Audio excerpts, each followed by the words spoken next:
The next one is sealed. Sealed, right. And I don't know about you, I mean, I want you to tie this, but sealed is probably if you've never built a box before and you want to build a box, you want to build a sealed box. You're going to want to call whatever manufacturer, if it's us, call KICKER, get our recommendations on that. It's in the owner's manual, but if you want a little hand holding. Or the KICKER U app? Yeah, or KICKER U app, that's another great suggestion.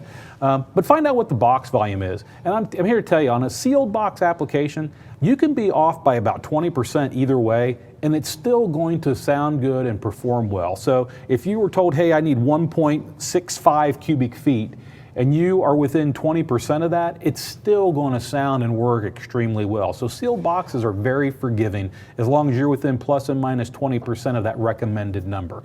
So that's the easy. If you're a first timer, I want to build a box, because if you get a sealed box a little too big or a little too small, it's forgiving and it's still going to sound good. Now let's move to a ported box.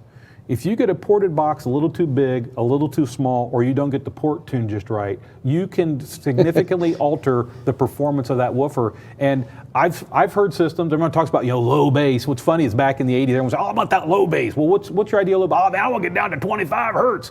Well, what kind of music you listen to? I listen to this, this, and this. And so in my mind, I'm listening, and I'm going, yeah, your ideal low bass is about 38 to 45 hertz. That's low bass. What you see and what you hear sometimes can get a little more confused, but you can actually tune a ported box too low to the point where it unloads, it doesn't have any hit, it doesn't have any dynamics. So if you get a ported box wrong on size and tuning, because both of those work together, you can really mess it up. So I would never recommend for a first timer building a box to build a ported box. I just really wouldn't. I'd say cut your teeth on a sealed box. That way you can actually learn the formulas, learn how to measure, learn how to calculate air volume, understand what net and gross is. You got to account for the amount of volume the woofer itself is, which is, am I talking net box volume or am I talking gross box volume? I would cut my teeth on a sealed box, knowing they're going to sound good, they're going to work good, and if you're off a little bit, it's not that big a deal.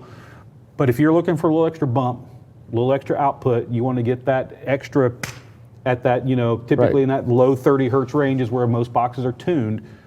Ported is the way to go.